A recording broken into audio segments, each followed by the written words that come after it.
I don't want to be a bird far, far away. I want to be a bird right here. Yeah, but I would love to get some magic shoes. I would love some magic shoes. Man, I almost bought Henry some moon boots, but I think he'd be scared of them. I want the. Do you remember the Nickelodeon era moon shoes? That are definitely death traps. I think that they all are, but I think that they all are for anyone over the age of 12. Remember pogo balls? Excuse me? Is that like something you call somebody? Hey, pogo balls, get over here. I guess it could be a slur. No, they were the things.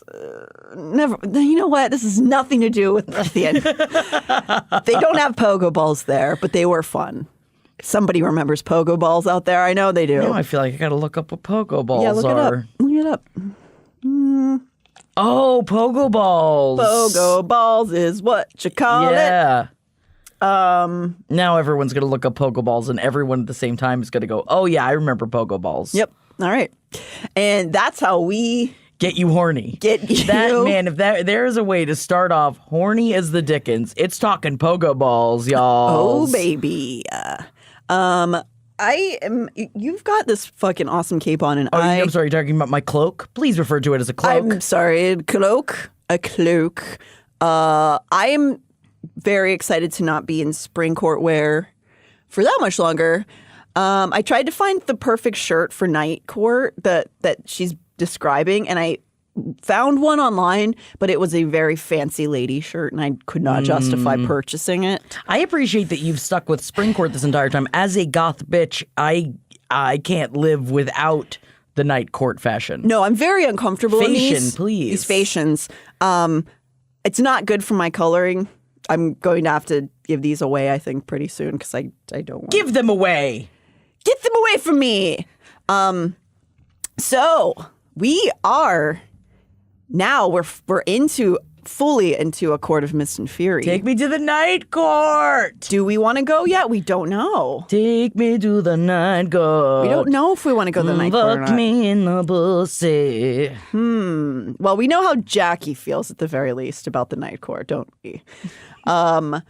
But for now, spring also just isn't my season. As someone that has ridiculous allergies, spring has never been my season. I know it's beautiful, rebirth, sure. Get the bunnies out, get them to fucking, fine. But everything about the spring has never been my thing. I do love the flowers. Yeah, I guess. I guess. That's my birthday season too. So. Oh, I'm sorry, Natalie. I mean, I love this. How dare you? During my birthday season? I celebrate a birthday season every year. People love it. I love it. I'm down. I'm down to go wherever you want me to go for your birthday season. Okay, cool. It's coming up. We're about in it. Yeah, I'm preparing myself. Good. We have returned from the night court, or from, I'm sorry, I should say, the Moonstone Mountain Castle. Now, just saying Moonstone Mountain Castle. It already does just have a sexy ring to it. Good Lord.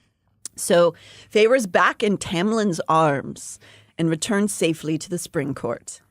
She gets but one day of dallying and frolicking before Tamlin has to leave on Lord's business. She doesn't bother asking to come this time. So she's left with Ianthe. She'll come a little bit later. She will. She got one dallying day in, and then he has to go do his things. So she's stuck with Ianthe again, who, if you recall, in the last episode, we were discussing how while Feyre was at the Moonstone Palace, they got word that there was a slaughter of priestesses. And it was seeming to be somebody sending a message. Feyre can't tell if Ianthe's heard this, and she won't bring it up, and Ianthe's not bringing it up. So they're all just acting like there wasn't just a huge slaughter of her friends. That's great. You know what? Don't communicate about that. Let's not talk about our feelings. And if there's one thing that Feyre is very good at, it is not talking about her shit. It's true. And if a bunch of your colleagues are slaughtered, just don't bring it up. It's like it didn't happen. What, am I upset? Nah. Don't ever say that about the LPN. No. Natalie, I'd be very upset. Oh, God. I don't like this conversation. I hate this did it. conversation. It's my fault. So they just kind of go about their spring court way, where Ianthe's kind of keeping Feyre company, her lady-in-waiting, while Tamlin's doing God knows what. Except this whole time, though, it's like, okay, she's acting as a lady-in-waiting to her, but I was like, isn't she like a really powerful priestess? Why is she acting like this? Well, we don't know yet, but we will find out more about her through the stories, and there may or may not be reasons that she is, taking her time here in the spring court. Interesting. Never trust a woman. That's what I always say. Yes, if there's anything to take away from these books. Never trust a woman. They're too clever for their own good. That's what we get when we teach them to read. So this is there is a time to thrive and there is a time to tithe. And Tamlin is thriving and tithing. That was good. Thank you. Except I don't do any tithing. I think the only tithing I do is I give it up to like Costco. I guess, does that mean I tithe to Costco? I believe in Costco. because you are actually getting benefits from that. Tithing, I always want to say it like tithe. Hey, go to the tithe. When I tithe to Costco, though, it's only $2.50 for the hot dog, is it? So you're getting the benefits. Yeah. I was actually curious because I said last episode that tithing I thought was some church bullshit, and I wanted to see where tithing actually originated, and I was not incorrect. Tithe is actually Old English for 10th, and it dates all the way back to the Mesopotamia BC days, back in the olden times. But more in recent ancient history, I should say, is directly connected to church giving, a form of taxation, but it's really easily corruptible. And it's sort of just like, give me some money for good luck. Man, whenever they pass that basket around in church, all I could think of was like, it would be so easy, I would assume, if you don't believe in the Lord's eye, to just take out of that basket. I'm sure people do. Gotta palm out the basket. I never did, but I'm terrified of breaking the rules. Or in Coming to America, you can just put your chicken wings in it when you're done. Oh, yeah, put the bones in it. That's my bones bowl. Bones bowl. Yeah, here's your 10%. Here's my chicken bones. 10% of this chicken. It's the bones. So as we'll see in these coming chapters, tithing can go from a system of communal sharing of goods to becoming a form of worship or superstition in the real world, too. And it's where the people at the top get all the fats and the people at the bottom get the scraps, even when the people at the top have zero use for the goods and money that they're receiving. I want the fats. See, if you're at the top, you would hope you'd give some of the fats to the people, too, you know?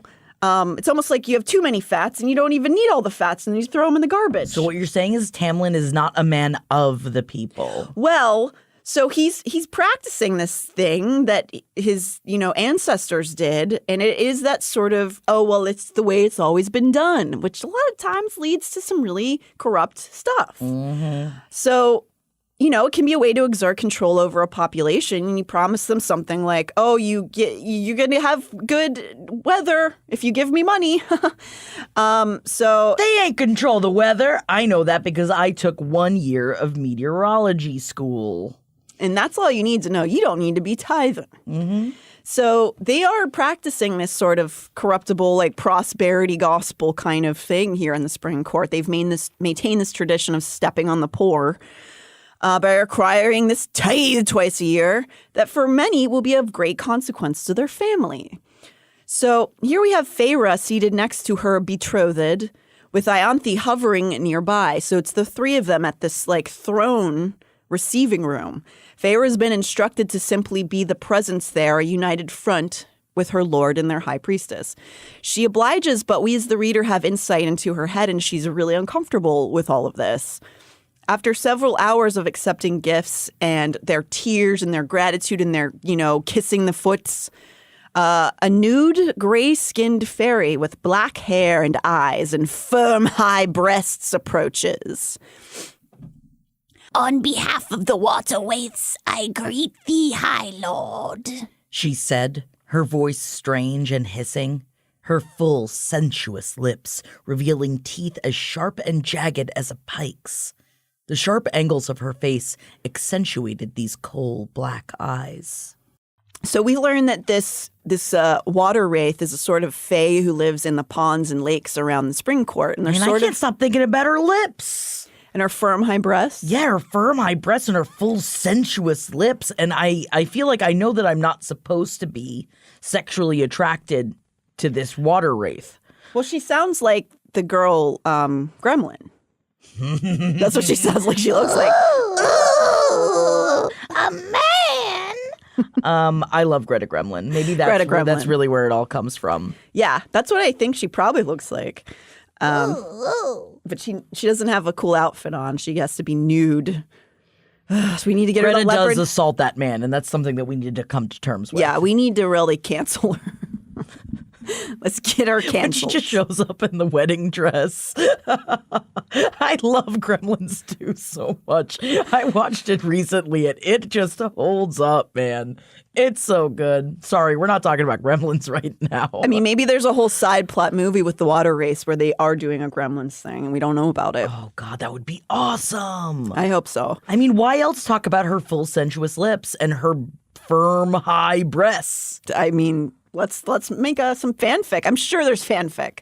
Somebody tell me they've made a water wraith fanfic. Also, just real quick, speaking of fanfic and fan casting, someone said that they thought that Sam Reed, who is from the new Interview with a Vampire, should be Tamlin. And I don't know if you watched the new Interview with a Vampire, but it is so fucking hot, and he is so hot. And I was like, dude, him.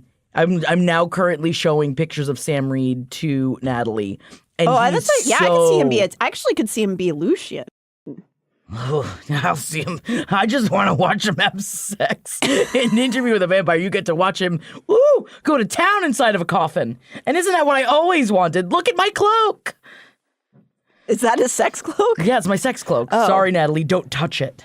Oh, that's a fun sex accentuation, just nude with the cloak on. Yeah, and I didn't mean to go down the Sam Reed hole, but everyone look up Sam Reed if you're not familiar with the new Interview with a Vampire, and let me know what you think. Yeah, no, I think that's good. I think I see him as Lucian for some reason. He plays oh my God, my brain just stopped working. Lestat. Oh, fuck yeah. I always forget which one is which.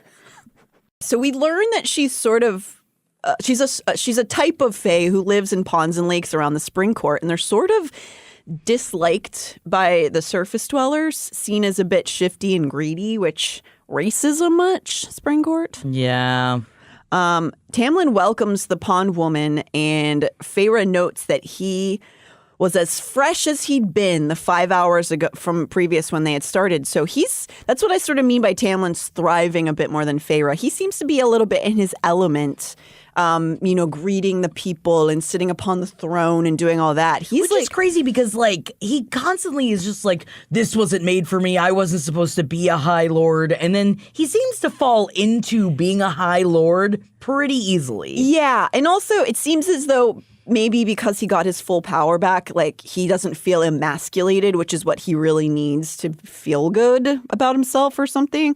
Please, High Lord, the fairy was saying, bowing so low that her inky hair grazed the marble. There are no fish left in the lake. Tamlin's face was like granite. Regardless, you are expected to pay. The crown atop his head gleamed in the afternoon light. The Wraith continues to plead with Tamlin, but he is firm and absolute. His cold demeanor confuses Feyre. They don't need this fish that this Wraith is required to provide. Why does it matter? Oh, Feyre, with that attitude, you're never going to make it in Silicon Valley. No, man. Feyre, you gotta be harsh, I guess. Or does she have to be harsh? I don't think so. I don't think that she does. And I think that just sitting alongside Tamlin, made out of granite, while we want to have sex with that, doesn't mean that we want to be in love with that. Uh-oh. Something's afoot. So, But I'm also just staring at pictures of Sam Reed. yeah, so- you're over here drooling. and I'm just, Sam Reed, we can't be like this. You're being a real lady gremlin right now. So Tamlin will not relent, though. And Tamlin says she has 3 days to figure out how to get some fish, which I don't know. If there aren't any fish in the pond, I'm kind of out of ideas of where to get fish from. You gotta go to a different pond. I guess. But then you're taking fish from other raids. I feel like there's a whole socio-political system we're not aware of underneath the ponds. It's probably you can't just take their fish. I'm scared of the ponds. I don't want to go anywhere near the ponds. No, they're slimy. They're really slimy. Yuck. This doesn't go over well with Feyre for perhaps obvious reasons. She notes the excessive wealth surrounding them as they sit upon these thrones. He tells her that he can't make an exception or else everyone else will want the same exception. She's sort of like, yeah, and we don't need any of this. Why do they have to do the tithing in the first place? Like, I get the whole, like, we have to make fuck to make sure the power and the magic keeps going in the Springport. I get that idea. But this, they don't need any of this stuff. And I understand, like, I totally side with Feyre in this. Yeah, of course. It's a very superstitious / greedy thing to do, which is how I feel about tithing in general. She validly points out they're taking precious items from people when they have plenty themselves. Feyre recalls the many starving nights she and her family endured and imagines if she had also had to have paid some king a fee to simply be alive and how horrible that would have been for her family. I hate how he responds to her, which is to try to distract her by saying, our son will do the same. Isn't that exciting? You can think about your baby. You want to be a mommy? You're going to be a mommy. I'm going to come in you. No, Daddy, I don't want to be a mommy right now, and I'm talking about something else. I feel like he thinks that it's like a way to like, this will get her going. This will keep her quiet. Yeah. I'll just start talking about knocking her up. Yeah, it's like shaking a rattle in her face, being like, oh, look at this instead. I mean, depends on what's on the rattle. I might be amused. Oh my God, if it was like, ooh, Some little Swedish koalas. fish. Oh, okay. Oh, I just meant something really cute that had like little or like little pineapples with little faces on them. And I go, oh my God. Yeah, I love that's their true. little I'm faces. hungry, so I was thinking about snacks being dangled With in Swedish front of me. fish, I also would go, Yeah, it could have You worked. put it in my face. But not telling me that I can get pregnant by him, that would not have been something to distract me from this. Nah. I don't know that that's like, I don't know if Mass was inferring that he was doing that or not, but it's very dismissive. Yes. And then he uses the dreaded GOP, catchphrase, giving handouts won't help her in the long run. Jesus Christ. And if there is anything that will dry me up like the Sahara Desert, it's a rich person saying a poor person needs to pull themselves up by the bootstraps. Yes. Get out of here. No, and we're trying to be slick, Tamlin, Yeah. not dry as the Sahara. No. Yuck. Gross, gross, gross. Listen, Mr. Nepo baby, I know you've gone through a great trauma and ordeal in the last 50 years, but you ain't never starved even then, okay? You were No. still being fed. You were being fed all the time because they needed you to keep your rock hard abs together. Yeah. Feyre, much like I would, is very angry by this and she needs to walk away and get some air before some choice words come out of her mouth. So Feyre leaves. She chases after the water wraith who's been dismissed and is crying. And she offers the wraith all of her jewelry. Fae around her are all staring, but she doesn't care. It means nothing to Feyre. She's plied with more baubles than these people they'll ever earn in their lifetimes. The wraith is at first hesitant, sure that it is another one of these fairy bargains that they all seem to love so much. And yeah, I mean, fair. They make a lot of bargains. Mm-hmm. Feyre tells her she doesn't want anything. She doesn't even want her to solve a riddle. Can you believe it? The wraith says she will not forget this kindness and is gone. Bye, Wraith. Thanks, Wraith. So this I is, think they just became besties. they sure did. Now, this is a pretty cut and dry folktale moralistic device.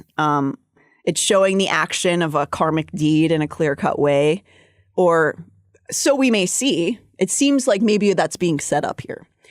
Life doesn't usually work out that cleanly, but I do think this sort of allegory for greed is important in storytelling, especially in a world where we're facing all of these tithing billionaires. who don't even know why they're collecting money. I like to see it in stories that it's still good to give away. Yes. Give stuff away and it'll come back to you in different ways. So later on that night, Tamlin is simply miffed. He's miffed that she did this. Tamlin miffed about something? Oh my God, you don't say. Whoa, was that He's sarcasm? like always pissy, but I guess he is a beast, isn't he? He is. He's got a beast's loins and heart. And the dinner. See, you like sometimes. You saw like some beast parts. I love parts of the beast. Yeah, I mean, yeah, if you could just give me out, I'll just like slice off the parts I like and I'll take it home with me and I'll put it in my nest. I guess I'm Your the sex bird nest? now, dog. Oh, now you're the bird, dog. The dinner table that night is silent and icy. Finally, Tamlin and Feyre begin to argue over what's gone on that day, and Lucien just tries to stare at his food and pretend like he's not there. Tamlin accuses Feyre of making the court look weak in front of all of the Fae, which I don't know if that's the case, sir. I mean, didn't everybody else still tithe, Tamlin? Get over it. Yeah, that sounds a little bit like an excuse to me. Feyre's not having it. Don't you talk to me like that. She rightly points out that he has no idea what it is to be on the verge of death by starvation, and that the tradition is stupid, and it's stupid to do traditions generally based solely on, well, that's what we've always done. Yeah, but Natalie, he's got daddy issues. Do you see? He definitely gets all of these things because he has to be a High Lord and he didn't want to be. Well, it's nice that your daddy issues just mean that you get a bunch of free stuff. That's cool. Yeah, and the fact that you get to be a High Lord, whether you want to be or not, you're still, again, always taken care of. But is his heart taken care of? I didn't ask to be born. So Lucien, who is definitely like mostly on Feyre's side most of the time, he starts to sort of defend her very lightly. He's trying to diffuse the situation, but he's trying to make Tamlin look unreasonably angry, which he is. He's saying like, it's not that big of a deal, bro. It's all right. She's mentally, and Feyre is in her head. She's beseeching Lucien to push back. Please stand up for me. I know you know that I'm right. Then suddenly as she's needling into Lucien's brain, she's not in her head anymore. She's suddenly half looking at herself.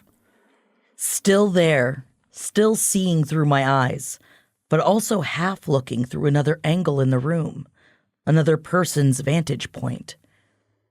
Thoughts slammed into me, images and memories, a pattern of thinking and feeling that was old and clever and sad, so endlessly sad and guilt-ridden, hopeless.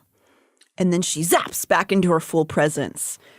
We realize that she's accidentally infiltrated Lucien's mind. Whoa.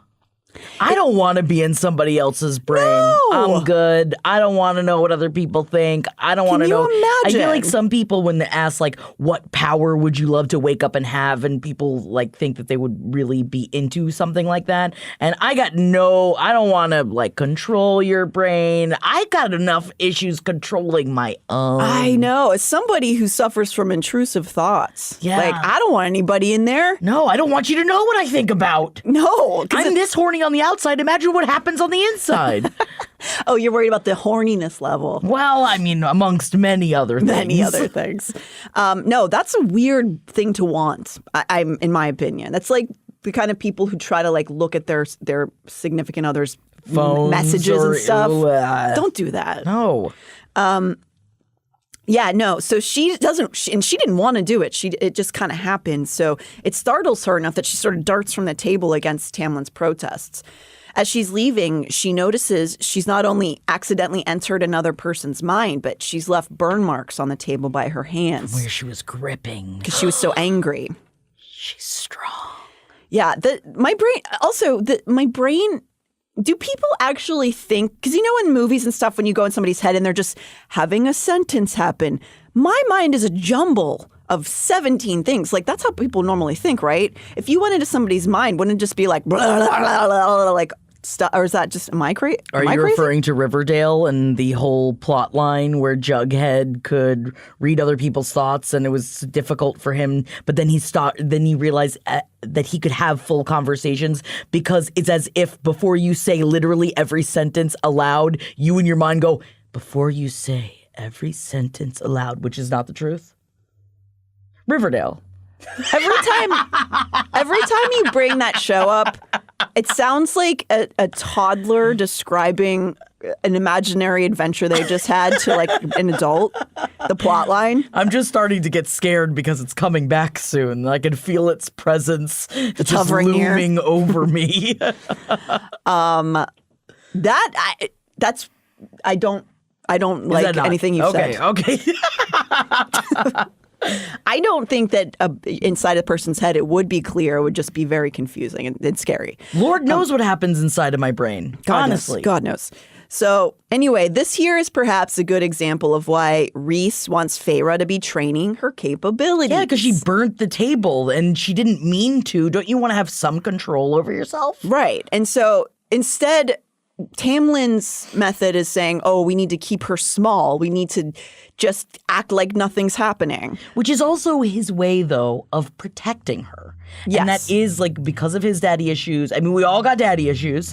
That he sees it as a way of, like, if she doesn't work on how strong she is, and then no one would ever need to know that she's so strong, and doesn't that protect her in the long run? So I do kind of see where his head is at, but I feel like he's going about it in the wrong way. Yes, and I disagree with his method. Yes. Because whether or not anybody wants it, her power is coursing through her, and if she doesn't learn how to channel it, it could become, there's dire consequences to that. So though Feyre may have felt a bit alone in those convictions about the teeth, old Barkface is there to give her assurance. Bark. Oh, we got Alice Barkface coming in. Sorry, Alice, you don't deserve this. Barkface. Buzz, your girlfriend, woof. So Alice is there to sort of give her reassurances in a gruff way that she respects what Feyre did. Because I think Alice sort of serves as a motherly figure to Feyre through all of this, or maybe like a wise wine aunt. Because, Feyre never had that figure in her life. So Alice is sort of the stand-in for that. When Tamlin doesn't appear in her bedroom that night, she ventures out to find him, and he's out in the, office doing whatever Lord's paperwork there is. I guess tallying which poor people he has to slap around for being too poor. Because that's the thing. What does he do? He goes after them if they don't pay the tithe? Well, yeah, it sounds like they do, like chase them down. And who's got the kind of time to do it? It's a lot of effort. They both want this to be over, and they're very apologetic, and obviously they both have the desire to be making up. At the very least, Tamlin admits to her that he was wrong to become angry with her. He tells her he, in fact, doesn't know what it's like to be starving, which great self-awareness, Tamlin. Maybe this is a cue that Tamlin wants to grow and learn, which is always a sexy look. It is. We always want people to grow and learn. Tamlin presents Feyre with a gift as an apology. She ponders whether or not it would be some sort of crown or other item to signify her not high lady status. Because high ladies don't exist, according to Tamlin. And she's kind of worried it's going to be a crown or something. But it's actually something that she considers to be worse. Built into the box were compartments and sleeves and holders, all full of brushes and paints and charcoal and sheets of paper. A traveling painting kit. Red. The red paint inside the glass vial was so bright. The blue as stunning as the eyes of that fairy woman I'd slaughtered. The brushes were fresh, gleaming, the bristles soft and clean. Looking at that box, at what was inside, felt like examining a crow-picked corpse.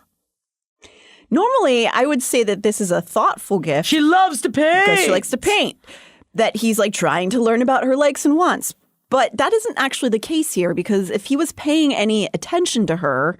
Like for a second. Yeah, like attempting to comfort her... Has she been painting, Tamlin? No. Has she been instead vomiting all night and having nightmares? Yeah.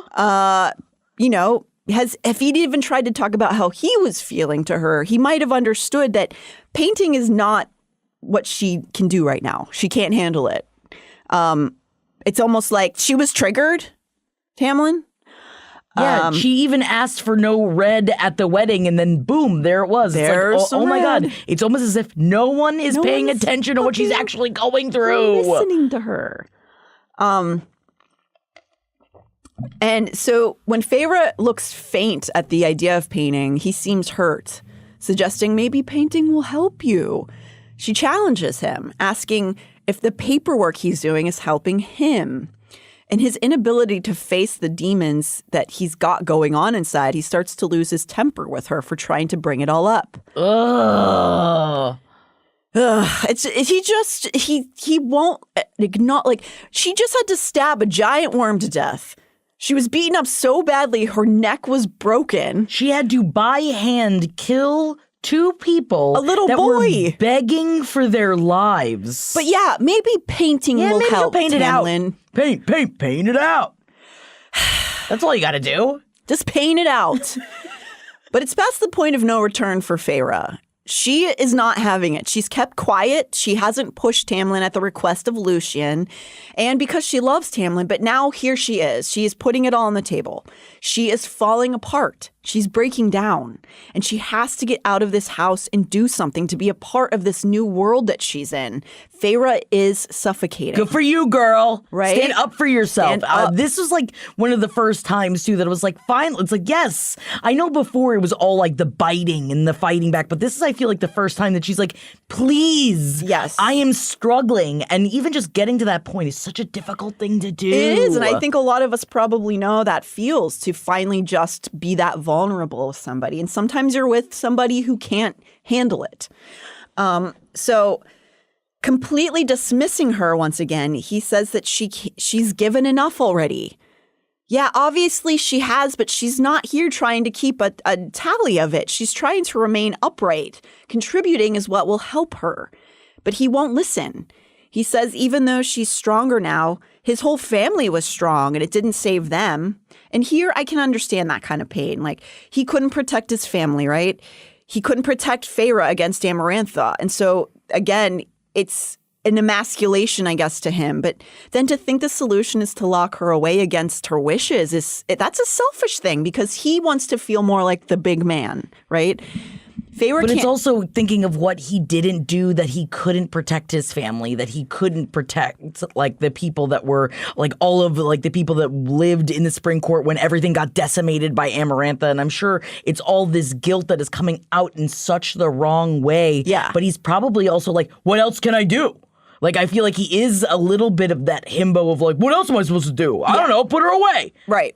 Yeah, it is a little bit of a himbo reaction because the idea of I can keep her safe if I just keep her away from the entire world is not an intellectual choice, I will say. Well, I guess he's not as like lovable as a himbo as some of the himbos we're going to be meeting soon. Who do you what? We're meeting some himbos? You gotta control yourself. Sorry. It's gonna get so much spicier with them. I want to get to it so like I can't wait to get to it.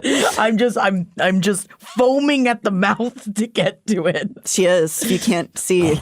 Oh no, Natalie, take me to a doctor. She's too horny, doctor.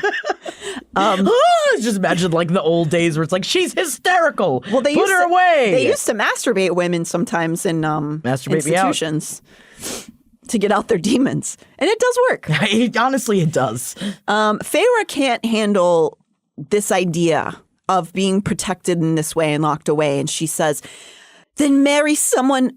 No, that's not her voice. Hang on. Let me find it. Then marry someone who can put up with this.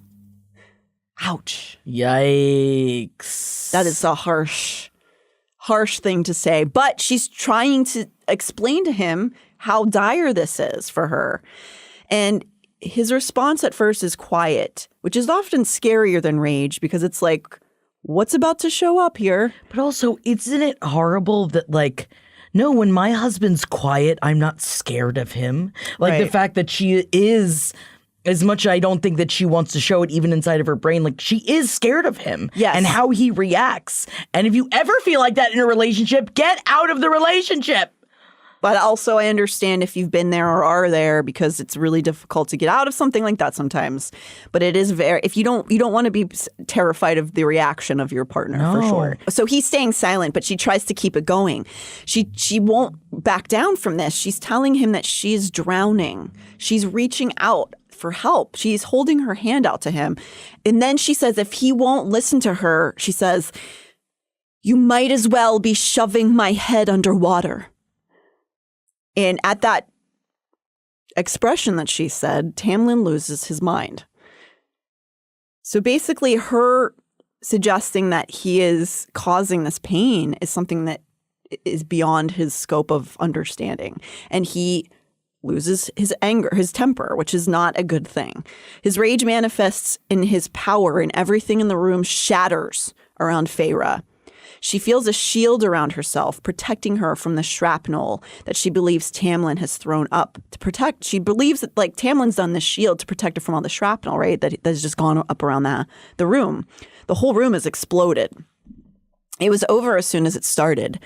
Tamlin immediately is sorry. Of course he is. I mean, boy, do some of us know this song and dance from different parts in our life, right? This vicious cycle. He's beside himself with grief and rushes to where Feyre is cowering on the floor. And as he's trying to do that, he bounces off of something invisible around her. He stepped again, and that line held. "Feyre, please," he breathed. And I realized that the line, that bubble of protection, it was from me. A shield, not just a mental one, but a physical one, too. So she's actually shielded herself in this moment. Damn, because you strong, girl. Don't you want to learn how to control it?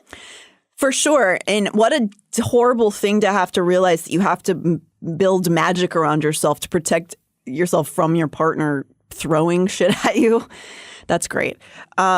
He begs Feyre for forgiveness, that he can't control the rage sometimes, that he'll try to be better. Ugh. And then he asks if they can just forget about it and start over, which is red flags, man. All around red flags. Yeah, good. Yeah, let's not talk about it. Let's not get into therapy. Let's just forget about it. We'll just start again. This will never happen again, I'm sure. Look how sorry he is. He didn't mean to do it. Ugh, this gives me just yucky worms. Yucky worms under my skin. Yeah. And I'm not talking about the worm that she killed. I'm talking about smaller worms. Little tiny worms. Yeah, and there's so many of them. And they're going, "We don't like it, Jackie. We don't like it, Jackie." And I'm like, I know, worms, get out of here. Feyre doesn't protest, but it's not because she wants to just forget about it and move on. It's because she's sort of learned the truth that if she is to love him, at least in this iteration of him, she can't be open. She can't tell him how she actually feels. She can't be herself. But she does love him. But does that mean you love him if you can't be yourself around him? In this moment, she tells herself that she does. And so she concedes and lets him take her in his arms. I looked over his shoulder as I held him. The red paint had splattered on the wall behind us. And as I watched it slide down the cracked wood paneling, I thought it looked like blood. So she's doing great. You know, you're always doing good if everything you see looks like blood. And, yeah, man. It's And really you're scared of your husband. Yeah, and you're like, I can't talk to him about anything. He's betrothed. Yes. It's wild to me that Mass has been with her husband for most of her adult life because I feel like she's very accurate at describing a dysfunctional relationship. Oh, yes, and the cycles of abuse. Yeah, and I don't think she's in that. I think she has a very lovely relationship with her husband. Because we know who her husband is based off of, what character, and we'll get into that later on. With all It's due the respect. cloak. The Mass family, please. I'm sorry. With all due Yes, respect. please be friends with us, though. Like, you can still be friends with us. I won't do anything. I have my own big beast at home, and I'm good. I don't want yours. Sarah, be our friends. But yeah, she has maybe worked. She's just a good writer. Maybe she did research she's in an different amazing ways. writer. But she really describes relationships that I've felt I was in before. Yes, me as well. So regardless, I think it took Tamlin almost physically assaulting her for him to sort of let some of the guards up around the manor in an attempt to give Feyre the sense of more freedom, which is still an illusion because she can't leave the grounds. In a theme of pretending that she doesn't have magical powers, he never brings up how she shielded herself from his violence. Good, yeah, don't talk about it. Again, yeah, keep it all under the rug. In fact, That's what I say about yeah, relationships. Definitely sweep it under. You'll never find it. It'll never keep piling up under there. No. Just get a bigger rug. Get a bigger rug. In fact, the rest of the week, he's pretty much not home at all. She decides to spend her time and energy focusing on the training Rhys has given her as homework. As the month passes by, she barely sees Tamlin. When she does, they make love, which is the way that they communicate the best. Again, I've also been in those relationships before. Let's not talk about anything real. Let's just scope it out, and then we'll pretend like the cycle doesn't continue. Yeah. And then you just watch Game of Thrones. And then you realize that scoping it out ain't always the answer. No. So the week that Rhys has custody of Feyre, we find her laying in bed where she is thinking about how many days she's this week not gotten out of bed till noon. A sure sign that somebody's happy. She's laying there while she hears Tamlin and Rhys arguing in the hall outside of her chambers. She rises only to realize that as Tamlin has shredded her clothes that morning and they're dallying, that she needs to wrap herself in a blanket in order to see what's going on with the commotion. The thing is that I love, as a monster fucker, I love the idea of my clothes being shredded off me, but I feel like her clothes are constantly being shredded off her. At some point, it'd be like, there's got to be a way for you to not. Can we get like specific shredding clothes? I know that she doesn't really care about the spring court fashion anyway. No, but very wasteful. Yeah, very wasteful. And then you think about the Wraith having to give him some fish. I guess they're just getting all these clothes from the tithe, from all the peasants. Tithe. As Rhys eyes her at this time when Rhys eyes her as she opens her door, we get a perspective of Feyre's state through his reaction. Since we're in this first person, we sometimes rely on other people's reactions of her to gauge the outer world. And when Rhys looks at her barely clothed, it's not a taunting or sexy or playful moment. He looks at her in anger, not at her, but apparently because she is wasting away. That she looks specifically like from the last time he saw her, like she's withering as a human being. Yeah. We've not heard this from Tamlin or from Feyre's interactions with Tamlin at all. It seems this is another element of Tamlin and Feyre's avoidance. But as someone who was praised for turning into bones and dust a few times in my life, he at least wasn't yes-queening her about it. Yes, that is also that's also a difficult area to be in of like, yeah, look at her. Yeah, I love when she's just bones. I love my bones girlfriend. Yeah. Clickety clack clack, clickety clack clack clack. She's so cold all the time.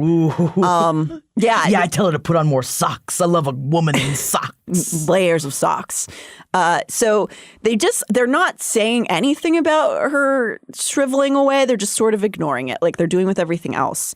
But through Rhys's eyes, we see how bad she looks. And Rhys doesn't seem happy at all with Feyre shriveling away in that moment. But I'm glad because he doesn't put his anger toward her. He puts it toward Tamlin. Yes.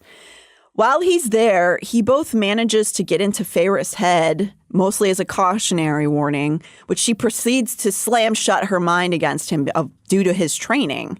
And he also taunts Tamlin for being able to penetrate the Spring Court's wards undetected, which is kind of a euphemism, isn't it? That he can penetrate his wards so easily.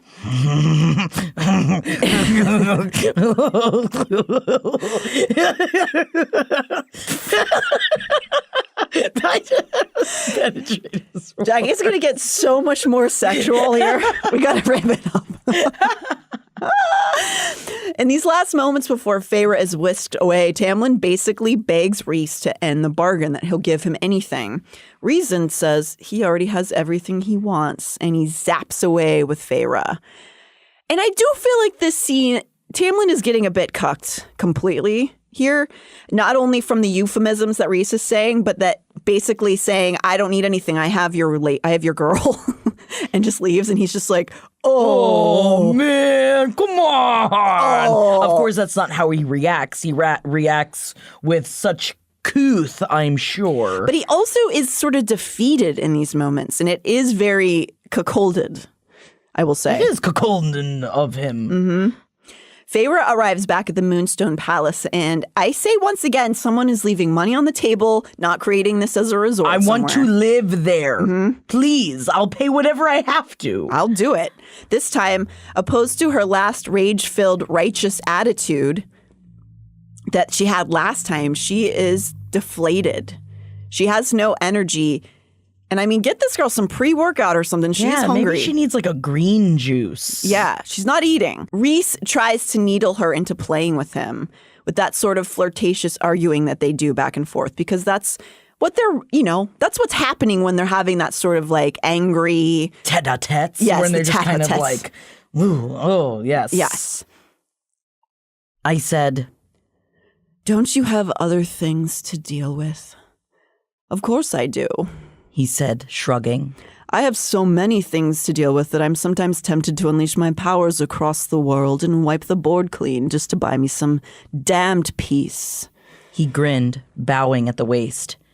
Even that casual mention of his power failed to chill me, awe me. But I'll always make time for you. So this is He's like really powerful. Yeah, and he's flirting with her. But she's not into it, like not in a way that she feels like sexually inappropriate. It's that she's just too tired to do anything. She's exhausted from what she's just went through. But she's depressed. Yes. She's traumatized. But she at least relents enough to eat something, which is good. But she won't give him an inch otherwise. He tries to push to find out why he's getting so little from between their bargain bond through the tattoo, except for every once in a while an occasional terror feeling. But she only says that she decided she is not going to work with him because he asked her to think about it last time. In her head, she reflects on how she wants to make it work with Tamlin. So she is going to refuse Reese's request to work with him. Because I'm sure she also felt bad for like being a part of like cucking him in that moment too. Because she still does love Tamlin.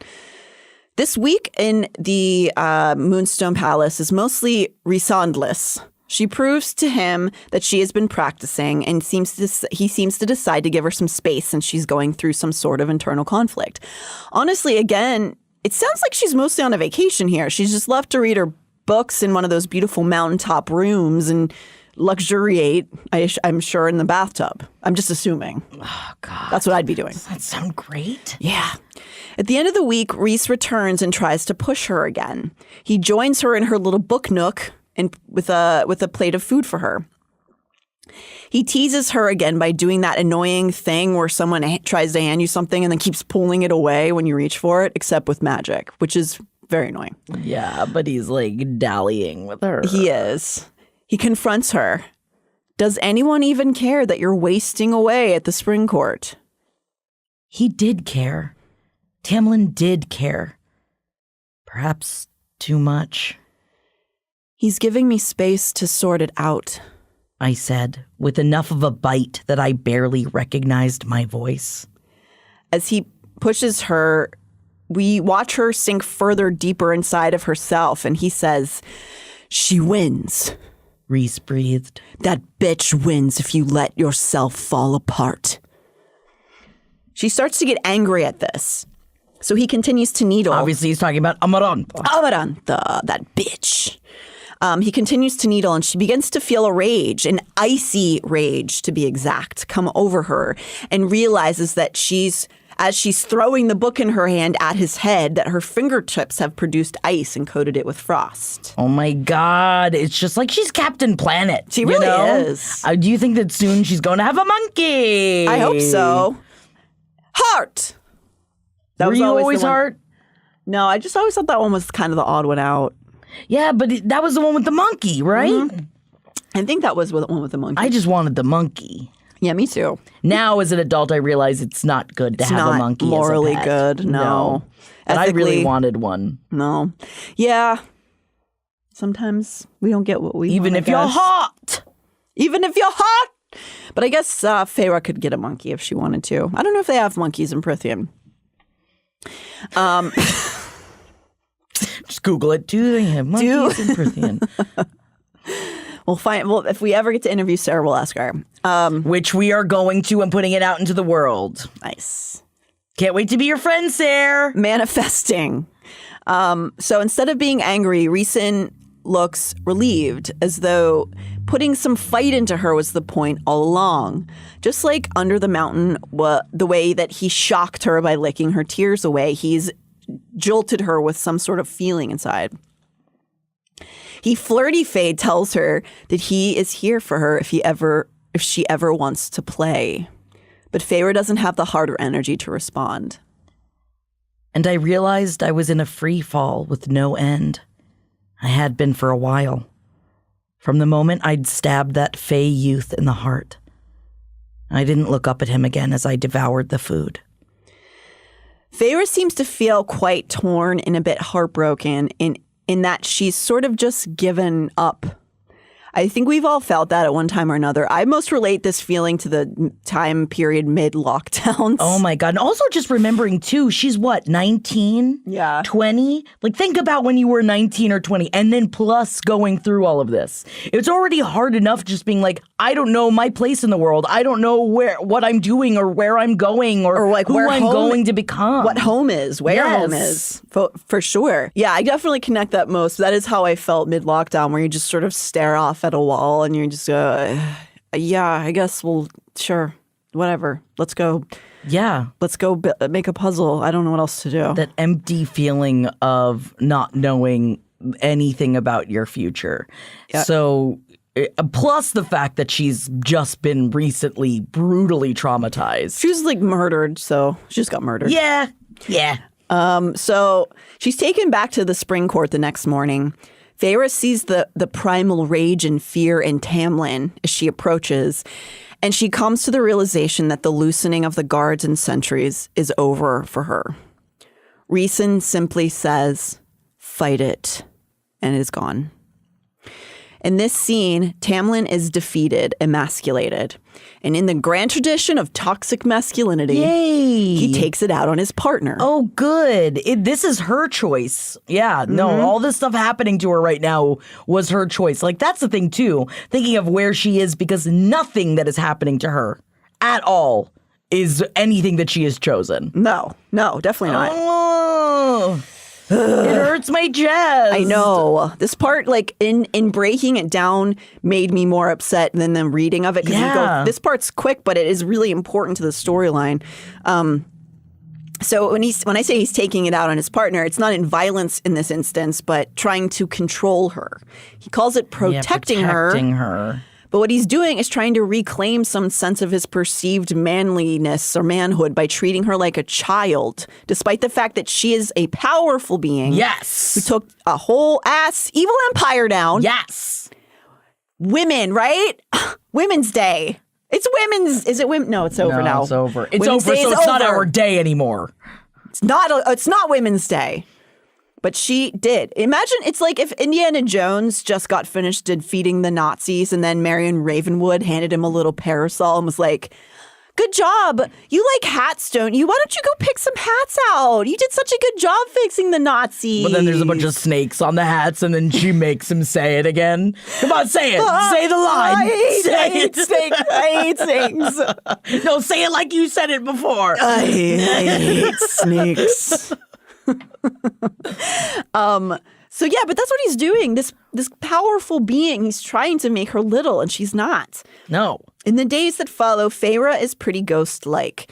Though she's become a reading pro, so she's at least got books as a form of escapism. Just like Bell much? Oh, yeah. Also, this was like how it felt for me reading these books during COVID. Yes. Oh my God, do you think she's reading a book about us? Sarah, is she? Sarah, do you want to be our friend? Is she reading a book about us? like making a podcast about the books that she's involved in? Oh my How meta God, are we going to get here? So she wonders if this is going to be her eternity, just pacing the halls of this manor, which sounds horrible. Furthermore, she's fully in an intrusive thoughts queen at this point, and one day she sees Ianthe and Lucien and thinks she's seeing Amarantha down the hall. So she's like, ha, ha. As her body's having a reactionary response to that fear, her hands begin to grow the talons that are similar to Tamlin's, and nobody notices but Lucien, because nobody's ever paying any fucking attention to Feyre. Lucien always is. He is. But he can't do anything about it because his hands are tied as well. Yeah, it still makes me a little mad here because basically at this point he pulls her aside and he asks her how long it's been happening. She says it's the first time for the claws. Through their quick conversation, it's clear that Lucien understands that her powers are forming and that there's no way to stop them. That he understands that training them is the sensible thing to do here instead of trying to ignore it like Carrie's mom does when she gets her period. Oh my God. Because that's what it sounds like. How long has it been happening? Like somebody's afraid their daughter's becoming a woman. They're just like, we don't talk about it. Just plug it up and don't look. And there's like a sense of shame about it as well, where, this shouldn't be shameful. You should be celebrated for having such cool fucking powers. They're not dirty pillows. They're breasts. They're breasts. They're dirty pillows. So that evening, Feyre overhears the heated argument happening between Lucien decides he is going to approach them about letting Feyre train, and she hears Lucien, Tamlin, and Ianthe arguing about it. It's 2 against 1, siding on not allowing Feyre to train. Also, why is Ianthe a part of this conversation? Get out of here, bitch. She's really inserting herself a lot. And also, the not allowing her is gross. She is an adult woman. And she's got these powers. So, I mean, they're going to manifest in some way. Shouldn't you be scared of that? Yeah. And again, they're trying to pretend like she hasn't gotten her fairy period. Ianthe says that she doesn't want Feyre to be hunted, that she's worried that she'll be abducted for breeding purposes because of her accumulated powers. And Lucien points out that this would be foolish because if any of the courts tried to kidnap her and do that, that it would be all the other courts would attack them. But Ianthe contends that Rhys would do something like this. So she's basically warning that Rhys is conniving and calculating, and we have to be careful around him. And we don't know yet. Maybe he is. We don't know enough about him. Rhys could be soothing Feyre because he's about to pounce. Ianthe suggests that they commit a preemptive attack on the Night Court instead because of this bargain. What are you talking about? Well, Lucien shuts that down. Yeah, because you know who's like really, really, really strong? The High Lord of the Night Court, Ianthe. Yeah, and it seems like a little bit rash to start an entire war about this. And also, it doesn't seem like that's a long-term plan to just keep hiding Feyre's powers. Lucien is trying. He's pushing him back, and all of these things keep coming up. Lucien keeps saying, well, but this and this and this. This is why we need to train her, but they're not listening. We're not assassins. Lucien had cut in. Rhys is what he is, but who would take his place? My blood went cold, and I could have sworn ice frosted my fingertips. Interesting that was her reaction to that. Lucien pleads once more, trying to appeal to Tamlin's desire to keep Feyre safe. No. Tamlin says no. He forbids it. There's just also that too. Just like, come on. She's an adult. Like, she technically doesn't need his permission to train. No, she doesn't. But she's trying to work with him. She loves him. Because she still loves him. And she's grateful for all he's done. But that's never a good reason to, like, be in a relationship because you're grateful for what they've done. No, but think of the power dynamic of that. Like, that she does feel like she, like, owes so much to Tamlin. Yeah. So that's all wrapped up into the guilt that we just feel sometimes. And it's so annoying. Mm-hmm. Take care of yourself, girl. Mm-hmm. Well, when Feyre hears all this from outside the door, they don't know she's listening. She folds in on herself. It's not a thing where she comes in to try to defend herself. She gives up. She basically just doesn't want to beg, doesn't want to argue. She walks back to her room and she closes the door. The next morning, there are guards surrounding her every move when she walks out of the room. She again paces the halls, walks the gardens, and there's just sentries everywhere. Suddenly, as she's contemplating what to do next, she encounters Tamlin and Lucien strapping in for a journey. Tamlin says they have to go inspect the western sea border, that there's suspicious movement out there. Feyre decides to pull a Hail Mary here, or I guess a Hail Mother. Think cauldron. Think the cauldron. And she just says, "Can I come with you?" Well, how do you think that goes? I don't think it goes well. I don't think it does. Because Tamlin daddy is not Tamlin father is not going to allow it. He's being Tamlin father. He ain't no daddy to me. She begins to formulate, because he immediately shuts her down, she begins to formulate a plan in her head to follow them. And Tamlin kind of suspects it because he sees her eyes like kind of planning something that back there. And he immediately shuts that down. He's like, "Don't even try to follow us."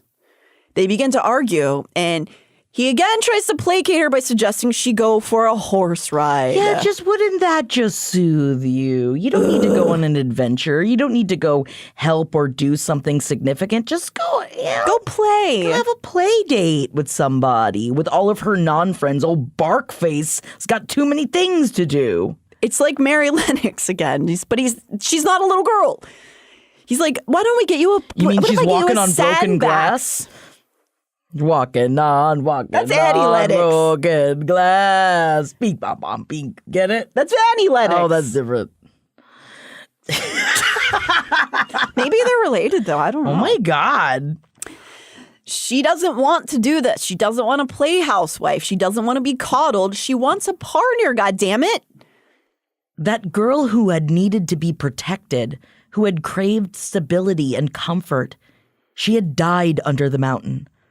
I had died, and there had been no one to protect me from those horrors before my neck snapped.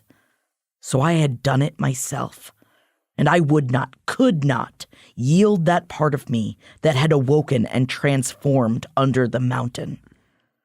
I was not the human girl who needed coddling and pampering, who wanted luxury and easiness. I didn't know how to go back to craving those things, to being docile. Preach, yes, Feyre. Bitch. Feyre knows what she fucking wants, right? She doesn't want this, and he will not yield to her pleas. So she changes her strategy. She doesn't ask. She tells him. But this is also the first time, too, that she's acknowledged the fact that, like, yeah, I died. Like, who I thought I was died. I am a different person than who I used to be. And I feel like she also wasn't coming to terms with that because no one was asking her any questions about this. And maybe I'm digging way too deep into this, maybe because of my own personal past and traumas. But, like, I'm proud of her for being like, yes, I'm not that person anymore. And I need something different than what is going on. Yeah. And I would even assert that she never necessarily was a girl who wanted pampering, but she was trying to make herself that because she loved Tamlin. So she says, "I am going with you." And she starts to march towards them until she slams into an invisible wall. "Tamlin," she whispers. She cries, "Tamlin, what is this?" But he ignores her. And she realizes that he's put a shield around the border of the house, that when she tries to go after them, she is in a prison. What is she going, wink, wink? What is she, a guinea pig? I mean, for real, does she have one of those little water bottles she suckles out of? Oh my God, it would be cute. But he ignores her. He doesn't even answer her. She pleads as she's saying, "Tamlin, please, Tamlin." He doesn't even turn around. And she realizes that whether or not intentional, Tamlin has made it so that she can't use her powers against him because she doesn't know how to use them. She's strong enough to break through that barrier, but she does not have the wisdom. And so whether or not he meant to, he has made it so that she can't go against him with those powers. And as such, she has become his prisoner. once again in a cell, albeit a prettier one. This evokes in me images of Rapunzel and the folktale Bluebeard, but just imagery-wise, I don't think that was ever the intention with Mask. Rapunzel But is if you ever want to let us know, Sarah, you can just tell us what you were thinking about during this. Yeah, what were you thinking about? And we'll all sit on our bellies and we'll have our hands like this on our chin. And we'll flip our feet around. Yeah, we'll It'd talk be really about cute. boys. Yeah, we will. So Rapunzel, of course, most people know is trapped in the tower, but it's by a sorceress, not her lover. And the Bluebeard folktale is a really badass story that was turned into an opera, and I actually once did a ballet version of it about a nobleman whose wives keep disappearing, and his seventh wife is given the keys to his house, but she's like stuck in the house as he goes to do his nobleman shit, and he says you can go anywhere in the house but this one locked door. Guess what was back there? All the missing wives that he had before. Whoa! So we'll come back to that in a second. You'd think he'd get him out of the house. No, he's got Why a would you keep wife their room. bones in there? Probably just to admire room. Lord over them, yeah, and go, my many bones. My bones. Bone wives, clackety clack, clack, clackety clack. He likes a bone wife. Yeah. So Feyre is trapped. Tamlin ignores her cries, and Lucien, who knows better, he knows that this is awful and wrong. Yes. But he tells her once again to give Tamlin some time to deal with this. Excuse me, sir? He's always his champion. And because again, talk about that guilt. Lucien feels that for Tamlin because he feels he owes Tamlin his life and everything. Yeah. So he's always going to go to support Tamlin because they're bros, And he's also going to demur to his high lord. Yes. Which in this instance he shouldn't, which is why people in power need to have people who will push back on them because and not just be this is surrounded wrong. by yes man. Exactly. Yes, Faye. Yes, Faye. So they're off. They disappear. They leave her as she's in this panic. And as someone who had just gone through this terrible imprisonment trauma, this is such a fucked up thing to do to somebody. She can't breathe. She's starting to feel the walls closing in. She's having a panic attack. Yes, she's having a panic attack. Suddenly her senses lock up and she begins to exude this thick black night from all around her. She's freaking out. She's grasping for something in her power to help her escape. And it's like fireworks are going off in her body, uncontrollable and powerful. But since she didn't learn how to use any of it, it can't help her. But I was ensconced in a cocoon of darkness and fire and ice and wind. A cocoon that melted the ring off my finger until the golden ore dripped away into the void, the emerald tumbling after it. I wrapped that raging force around myself as if it could keep the walls from crushing me entirely, and maybe buy me the tiniest sip of air. I couldn't get out. I couldn't get out. And then she feels hands wrap around her, cradling her close, a female's body. But she can't see, she can hardly feel. For a moment, she is afraid that it's Amarantha from the grave coming to finally retrieve her. But then she hears her speak. It's the Moor again. It's Moor. Alice, her mothering figure, Barkface. old Barkface, who's not fully loyal to the Spring Court, if you'll recall, tells Moor to take care of Feyre. And then she and Moor are gone. She is taken away somewhere else that she doesn't recognize and then is handed off to another pair of arms. But a sweeter, softer shade of night caressed me, stroking my nerves, my lungs, until I could at last get air inside, until it seduced me into sleep. Feyre awakens in the Moonstone Palace with Rhys sitting across from her. She doesn't really remember what happened, but Rhys reassures her that she didn't hurt anyone. She simply exploded her emotions. Again, kind of like Carrie. Yeah. But this time she didn't burn a building to the ground with a bunch of people in it. Somehow, even with her shields up, Rhys hears her and uses an old... Somehow, even with her shields up, Rhys had heard her in her panic. That's how powerful she is. Like, that was how much of a terror she was in, that he heard through the bond. And he uses and utilizes an old treaty to retrieve her via Morgan. some sort of legal loophole that says that since he technically didn't take her from the spring court, instead they took her out through the summer court, that Rhys doesn't have that Tamlin doesn't have immediate legal ground to go to war with the night court. Also, that's why, like, Rhys himself couldn't have done it, or else it definitely would have been. Because he's the High Lord. He's the High Lord. So a High Lord can't, like, infringe on his property, essentially. That's what they're saying. Yucky yuck. Yeah. So Feyre isn't sure what to do or how to feel in this moment. She tells Rhys that she's got no place else to go. Got no place else to go. Farley, anyone? Wayne's World 2? Yeah. I think actually that's also a parody of An Officer and a Gentleman, but I only think of it as Wayne's World 2. I got no place else to go. Oh, that was good. It's like I was watching the movie. It's like I'm Chris Farley. He says that she's under no obligation to go back to the spring court unless she wants to, because this is not a part of their bargain. This is something different. He gives her an offer then. Not a bargain, but an offer. If she wants to stay and help him, he will give her food, shelter, and clothing in exchange for the assistance in the upcoming war. Feyre is shell-shocked, but after a moment of deliberation, I'm not going back. The words rang in me like a death knell. So at least at this time, she has decided that she's not returning to the spring court.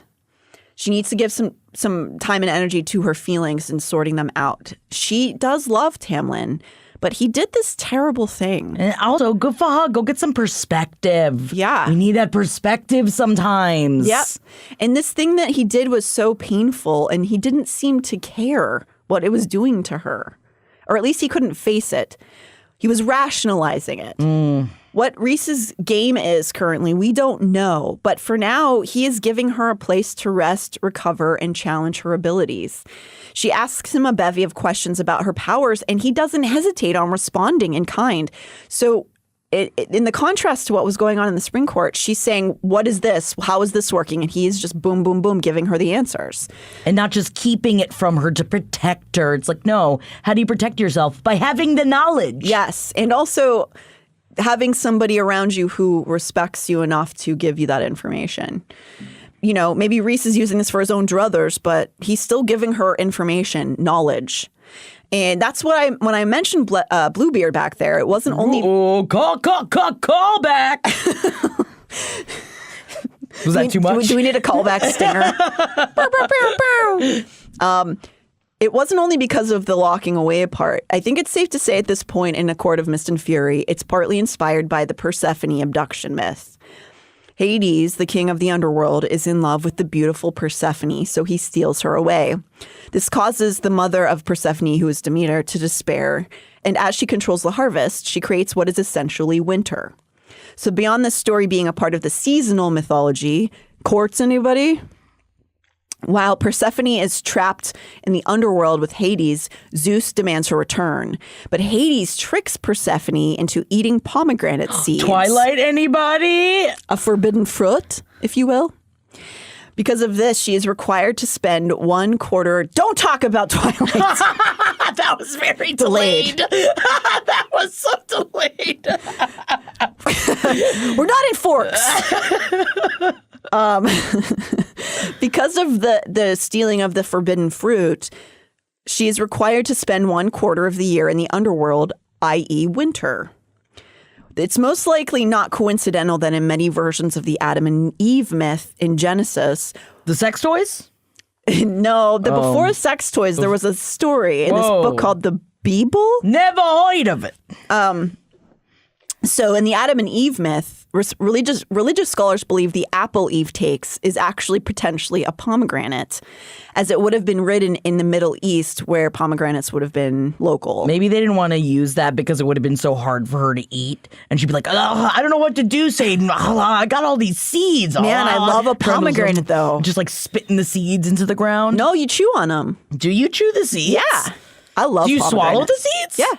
Man, I learned a lot today. Pomegranates are good. I guess I've always been against pomegranates because I thought you were supposed to just go, and then like, No, eat all. Something new every day. They're delicious. I love a tart fruit. That's why I love you, Jackie. I'm the tart fruit.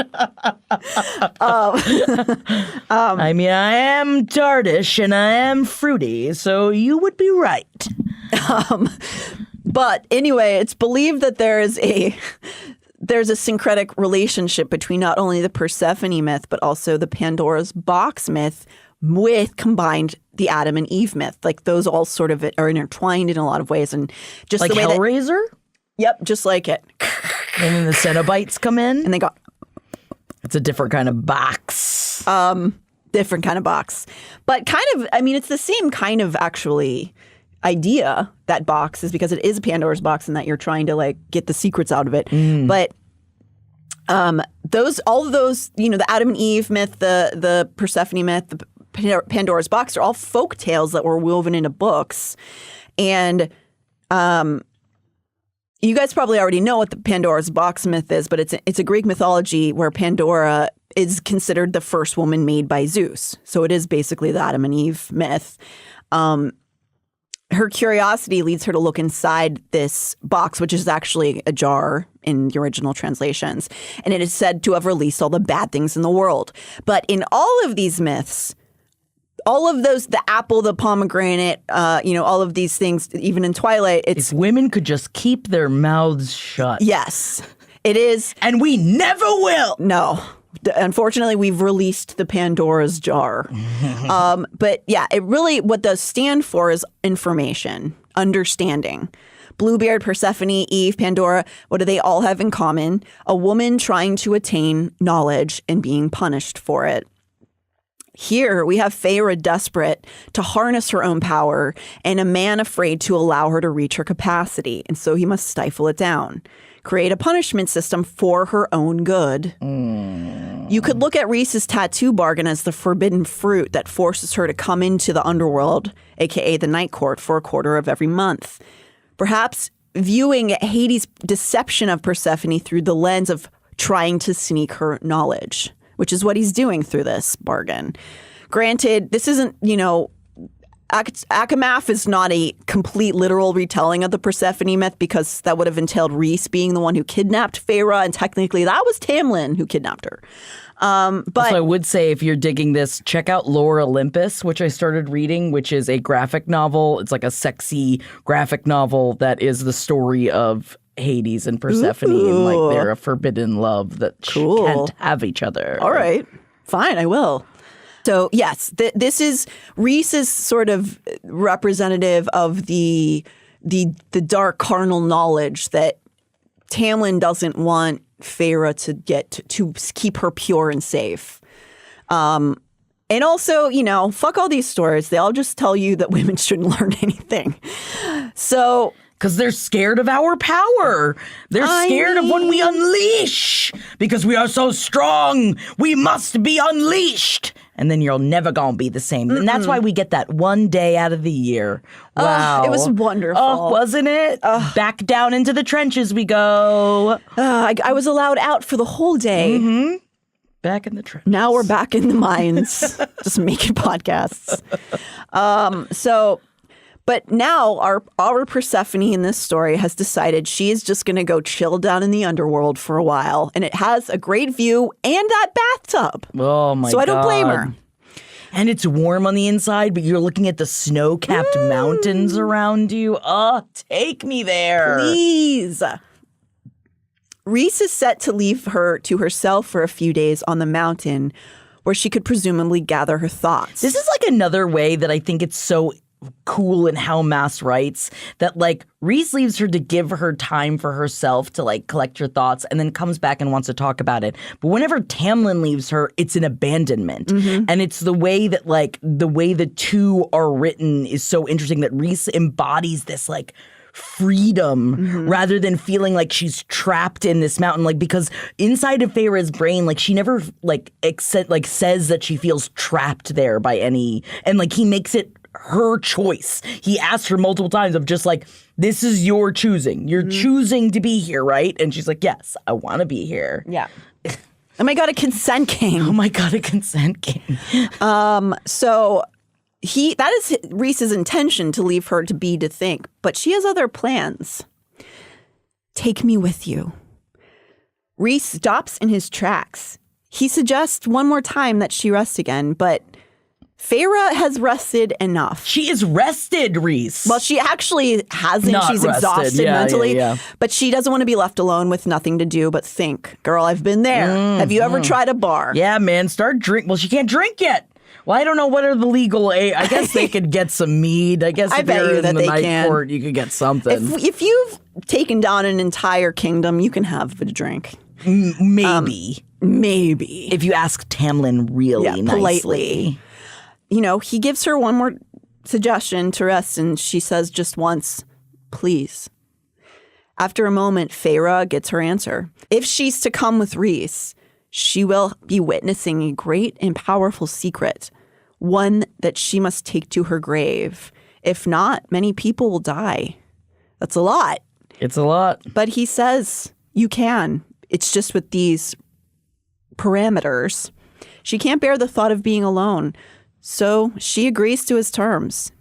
He smiles and says, we leave in 10 minutes. That's all you're going to give a girl to get herself together? You know, I didn't put it in here, but then he makes a joke that she took 15 minutes. Yeah.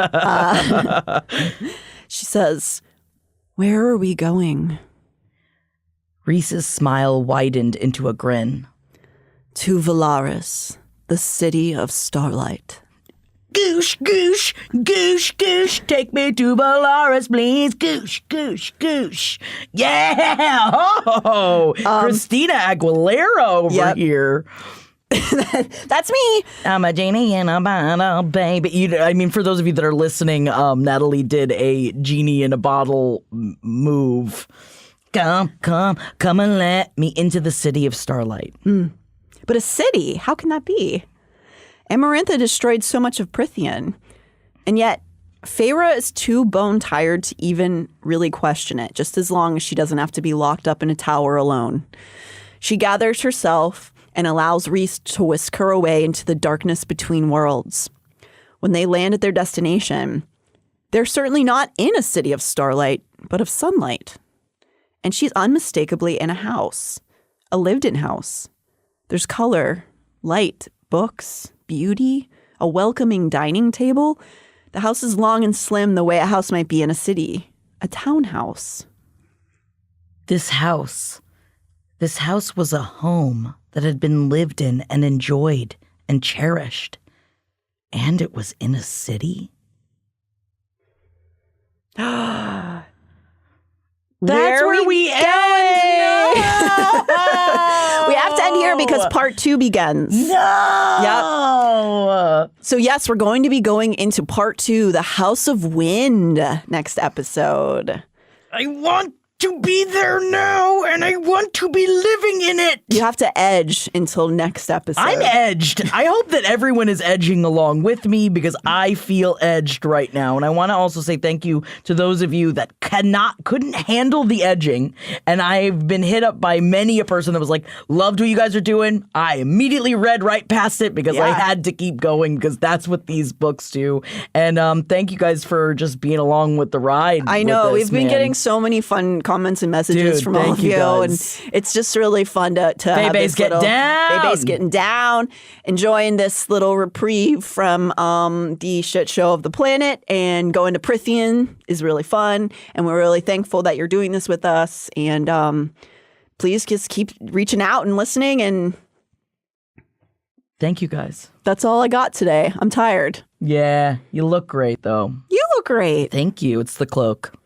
The cloak does wonders for the loins. Oh, God, we're about to get so horny, y'all. I'm scared.